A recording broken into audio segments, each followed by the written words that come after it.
Assalamualaikum warahmatullahi wabarakatuh. Di sini kami dari kelompok 2 mata kuliah Manajemen Koperasi dan UMKM akan mempresentasikan hasil dari diskusi kami tentang peluang dan tantangan logistik ekspor dan impor UMKM, yang mana anggota dari kelompok 2 sendiri ada saya sendiri Muhammad Jalal Arifin, yang kedua ada Sofi Laila Sari, dan yang ketiga ada Hafizah Amalia Solihah. Untuk mempersingkat waktu, langsung saja kita masuk ke materi yang pertama. Untuk materi yang pertama yaitu materi tentang peluang dan tantangan ekspor dan impor produk UMKM.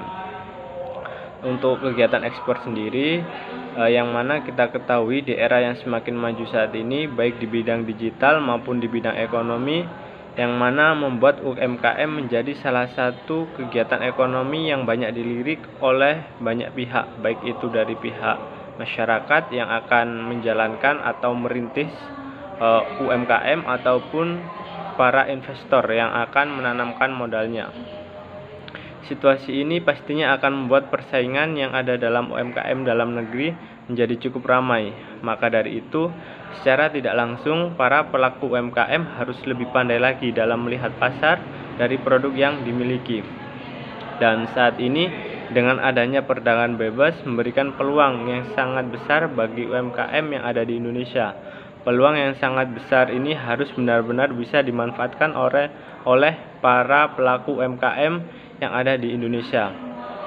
Peluang untuk melakukan ekspor yang dimiliki UMKM untuk bisa memperbesar pangsa pasar dari produk yang dimiliki serta bersaing dengan produk luar negeri. Peluang ini merupakan peluang emas untuk banyak pihak, diantaranya adalah untuk para pelaku UMKM sendiri. Terus yang kedua bisa investor maupun negara, yang mana peluang ekspor untuk para UMKM adalah dapat memperbesar usahanya yang dimiliki dan bisa bersaing dengan produk luar negeri. Selain itu, untuk para investor sendiri, kegiatan ekspor yang dilakukan oleh UMKM akan dapat memberikan keuntungan yang lebih besar, karena bisa dikatakan UMKM yang menjadi lahan investasinya sudah mampu dilirik atau berkembang dan bersaing di kancah luar negeri. Sedangkan untuk negara sendiri, adanya ekspor produk UMKM dalam skala besar akan mampu menjadi salah satu tumpuan negara untuk bisa menjadi penggerak ekonomi nasional. Bukan hanya peluang yang besar untuk melakukan kegiatan ekspor bagi pelaku UMKM, tapi juga tantangan besar juga harus dihadapi ketika melakukan kegiatan ekspor. Mulai dari tantangan yang harus mampu keluar dari zona nyaman untuk para pelaku UMKM untuk lebih bekerja keras lagi dalam menciptakan produk yang berkualitas tinggi, hingga harus mampu berdaya saing yang kuat untuk bisa tetap berkiprah dalam persaingan pasar dengan produk luar negeri. Tantangan ini seharusnya bisa dijadikan pelecut semangat untuk para pelaku UMKM untuk bisa satu langkah lebih maju. Untuk yang selanjutnya yaitu peluang dan tantangan untuk kegiatan impor.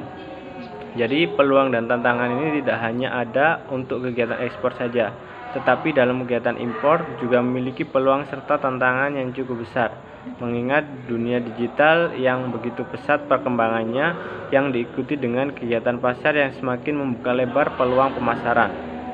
Meskipun dalam realitasnya kegiatan impor tidak begitu saja keluar masuk Indonesia, tetapi adanya ASEAN China Free Trade Area atau AFTA membuat perdagangan ASEAN-China lebih mudah dilakukan. ASEAN China Free Trade Area atau AFTA yang secara resmi berlaku mulai 2010. Hal ini menjadi tantangan berat bagi para pelaku UMKM yang harus bersaing dengan produk-produk luar negeri, khususnya China.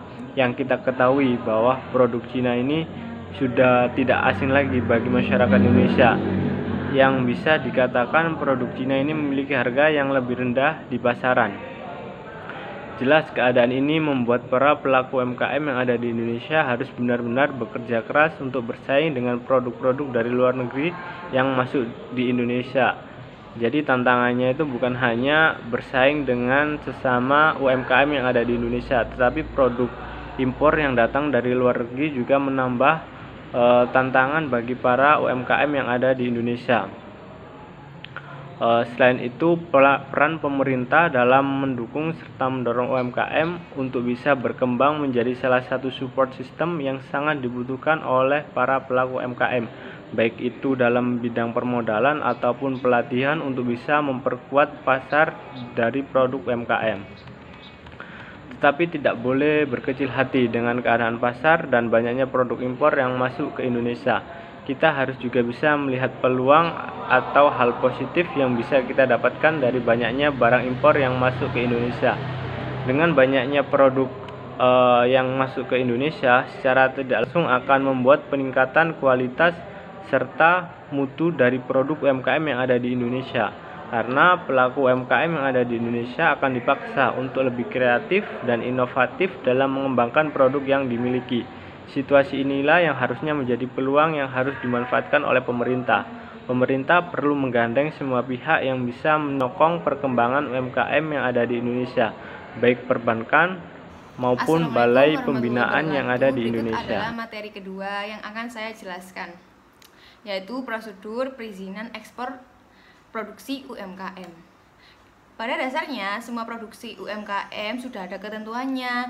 Dalam undang-undang dijelaskan bahwa pelaku usaha mikro kecil menengah atau UMKM bila ingin melakukan ekspor produknya, maka diwajibkan mempunyai badan usaha yang berbentuk perseroan terbatas atau PT.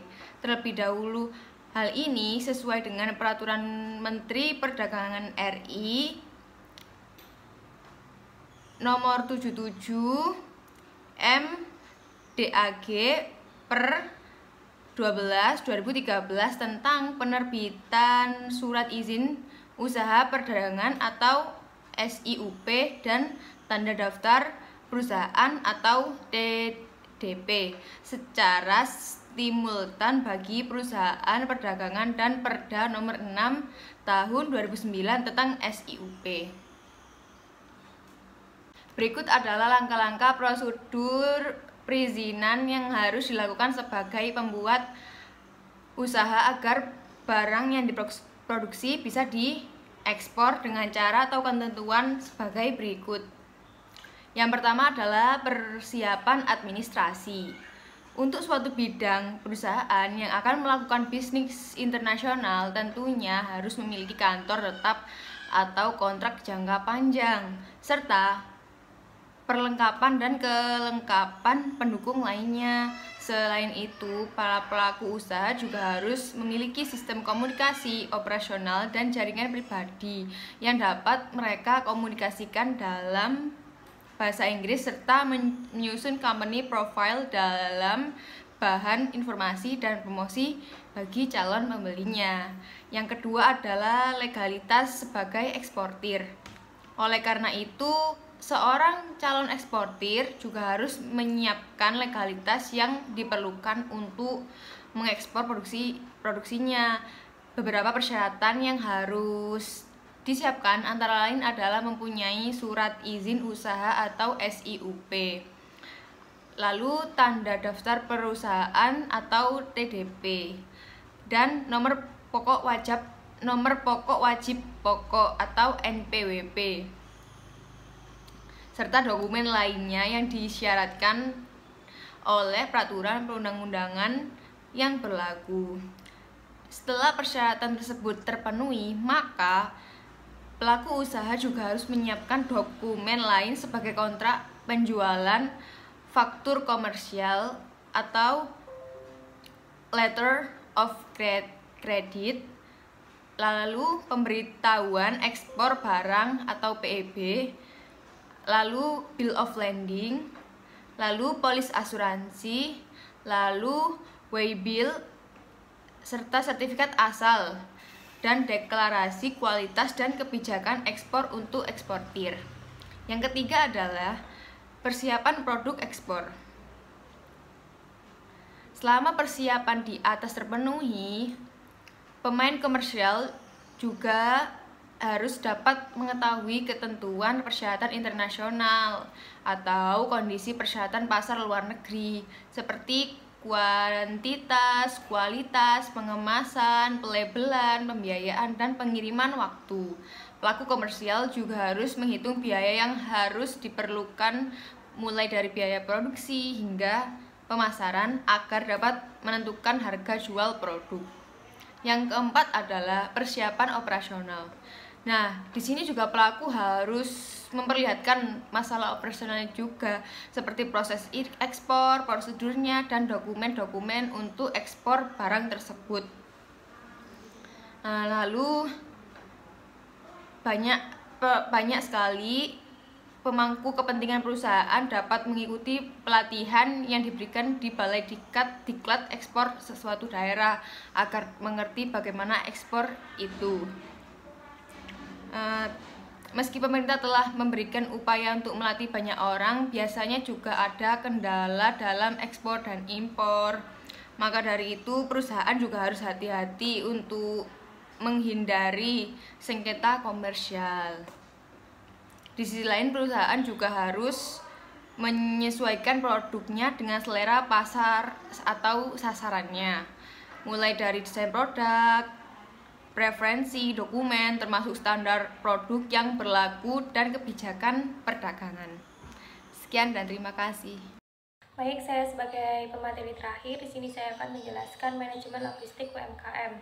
Menurut Babarsak Dikjen 2006 menjelaskan, manajemen logistik sendiri sangat diharapkan dalam suatu instansi atau pemerintah yang bergerak dalam bidang perdagangan. Manajemen logistik merupakan proses pengelolaan yang strategis terhadap pemindahan serta penyimpanan barang, suku barang jadi, dari asal supplier kepada para pelanggan. Yang kedua, menurut Subagya MS tahun 1996, menjelaskan manajemen logistik merupakan salah satu ilmu manajemen yang ada pada dasarnya adalah ilmu manajemen yang mengkhususkan pada bidang pengelolaan barang-barang yang dipakai untuk kegiatan operasional suatu instansi atau perusahaan. Jadi dapat disimpulkan bahwa manajemen logistik adalah salah satu ilmu manajemen yang mengkhususkan dalam bidang pengelolaan barang atau UMKM.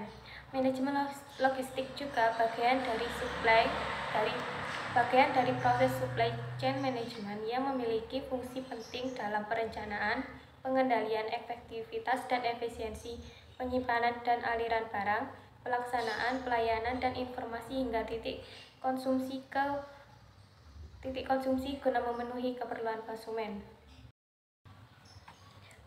Kemudian tujuan manajemen logistik yakni agar barang atau barang yang dibutuhkan untuk proses produksi atau kegiatan operasional agar tersedia dengan kuantitas, waktu maupun tempat yang dibutuhkan dengan biaya yang seefisien mungkin dan mendapatkan keuntungannya semaksimal mungkin. Menurut Blumenthal tahun 1990 ada 3 tujuan manajemen logistik, yakni yang pertama dengan tujuan operasional, yang mana menyediakan barang serta bahan baku dalam jumlah yang tepat, artinya tidak kekurangan ataupun berlebihan, dengan kualitas mutu dan waktu yang dibutuhkan. Yang kedua, dengan tujuan keuangan, yakni melakukan biaya operasional yang serendah-rendahnya dan hasil atau keuntungan yang seoptimal mungkin. Yang ketiga, dengan tujuan pengamanan, yakni agar persediaan barang atau bahan baku tidak mengalami kerusakan atau mengalami penggunaan tanpa hak, pemborosan, dan penyusutan yang tidak wajar lainnya. Adapun fungsi manajemen logistik menurut Papes tahun 2012 adalah sebagai berikut. Yang pertama yaitu fungsi perencanaan dan penentuan. Dalam fungsi ini mencakup aktivitas dalam menentukan sarana-sarana ataupun pedoman-pedoman dalam pengukuran penyelenggaraan bidang logistik. Dalam penentuan semua faktor kebutuhan perencanaan harus diperhitungkan terlebih dahulu. Yang kedua, fungsi penganggaran. Dalam fungsi ini merupakan kegiatan-kegiatan merumuskan rincian penentuan kebutuhan dalam skala mata uang dan jumlah biaya. Yang ketiga, fungsi pengadaan, yakni usaha untuk memenuhi kebutuhan operasional yang telah ditentukan dalam fungsi perencanaan penganggaran. Yang keempat, fungsi penyimpanan dan penyaluran atau alokasi, yakni dalam fungsi ini merupakan fungsi penyimpanan dan penyaluran material yang telah dilakukan fungsi sebelumnya, kemudian akan disalurkan kepada pelaksana. Yang kelima, fungsi pemeliharaan. Dalam fungsi ini melakukan proses atau usaha kegiatan guna untuk mempertahankan kondisi teknis, daya hasil material, dan daya guna. Yang keenam, fungsi penghapusan, yakni menghapus aset yang dikarenakan mengalami kerusakan yang tidak dapat diperbaiki lagi dan sudah dinyatakan sudah tua dan tidak ekonomis lagi. Yang ketujuh, fungsi pengendalian, yakni melakukan pengelolaan usaha untuk memantau dan mengamankan seluruh pengelolaan logistik. Sekian presentasi dari kelompok kami, kurang lebihnya mohon maaf. Mungkin ada penjelasan yang mungkin kurang dimengerti dari teman-teman, bisa ditanyakan ketika sesi diskusi. Mungkin itu saja. Wassalamualaikum warahmatullahi wabarakatuh.